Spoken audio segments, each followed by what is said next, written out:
वीरपुरा गांव में एक दादी रहा करती थी और उसके साथ उसका पोता चिंटू भी था। चिंटू की एक सहेली थी मीना। मीना चिंटू को एक दिन मंदिर में बुलाती है।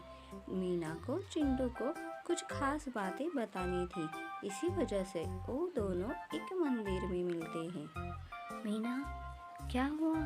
आज तुमने सुबह सुबह मंदिर में क्यों बुलाया?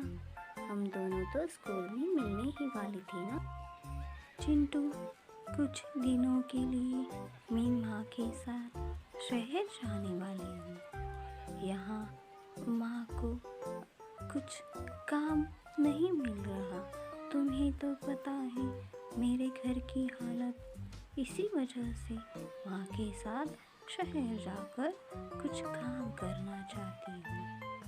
लेकिन मीना, अगर तुम शहर चली जाओगी तो मेरे साथ खेलेगा कौन?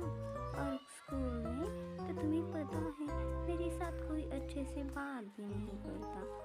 मैं तो बहुत ही उदास हो गया। उदास क्यों होते हो चिंटू? मेरा दोस्त गोविंद तुम्हारे साथ खेलेगा। गोविंद बहुत अच्छा है। ये गोविंद कौन है और मैंने उसे कभी देखा क्यों नहीं? वो जंगलों में रहता है। जब भी तुम उसे बुलाओगे वो तुम्हारे साथ खेलने के लिए आएगा। अब मैं चलती हूँ चिंटू, माँ मेरा इंतज़ार करती होगी।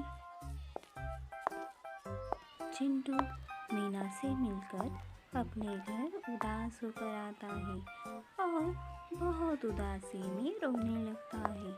तभी उसकी दादी उसके पास आती है और उसे कहती है, बेटा क्या हुआ? रो क्यों रहे हो?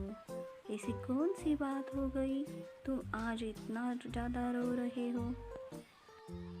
दादी, मैं अभी अभी मीना से मिलकर आया हूँ और आपको पता है मीना ने क्या कहा? मीना शहर जा रही है और कुछ दिनों के लिए वापस नहीं आएगी। अब आप ही बताओ दादी, मेरे साथ खेलेगा कौन? इसी वजह से मैं उदास। इतनी सी बात मेरे बच्चे, अरे चिंता क्यों करते हो? गोविंद है ना, वो तुम्हारे साथ तो ज़रूर खेलेगा। आप भी जानते हो दादी, गोविंद को वो मीना का दोस्त है। वो भी मुझे यही बता रही थी कि वो मुझसे खेलेगा। हाँ चिंटू, गोविंद जंगलों में रहता है और वो तुम्हारा बड़ा भाई है। और अगर तुमने उसे पुकारा तो वो तुम्हारे साथ खेलने के लिए ज़रूर आएगा।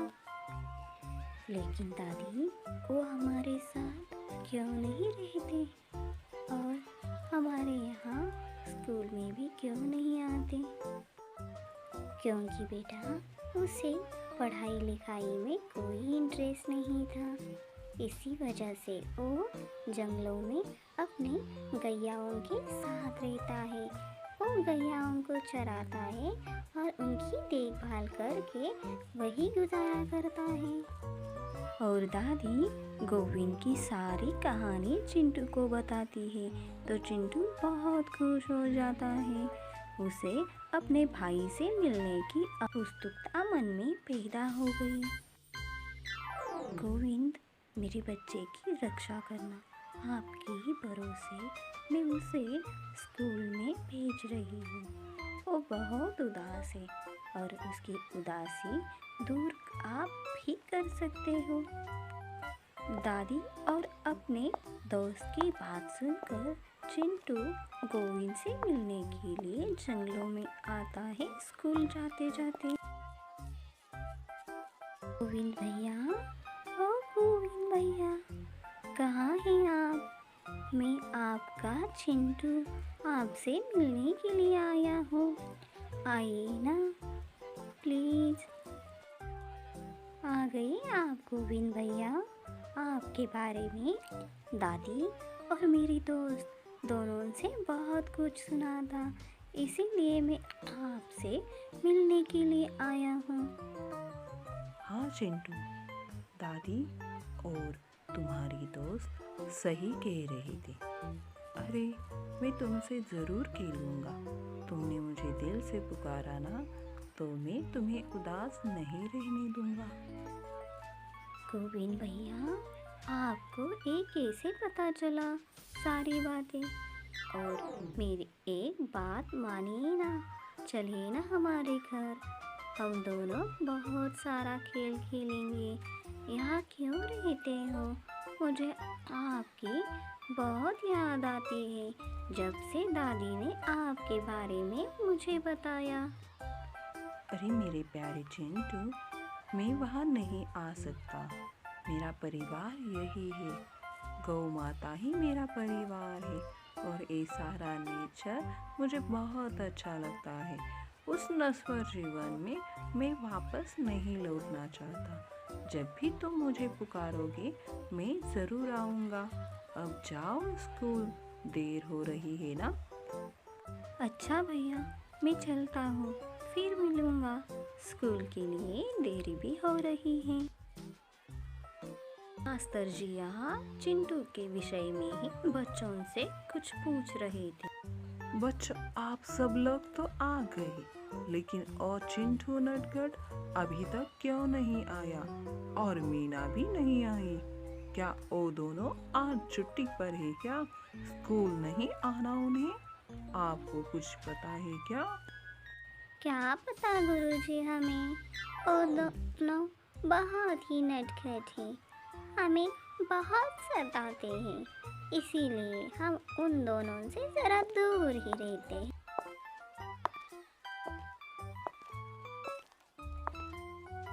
अरे चिंटू, ये क्या वक्त है क्या स्कूल आने के लिए? और तुम्हारी वो दोस्त कहाँ चली गई? और तुम भी इतने लेट आ रहे हो। गुरुजी, आज मैं स्कूल आते आते मेरे भाई गोविंद भैया से मिलने के लिए जंगल में गया था, इसी वजह से लेट हो गया हूँ, मुझे माफ़ करना। झूठ मत बोलो चिंटू, उस जंगल में कोई भी नहीं रहता और मैं यहाँ शिक्षा देता हूँ, वो झूठी नहीं होती। तुम दिन ब दिन बिगड़ते चले जा रहे हो और झूठ पर झूठ मत बोलना।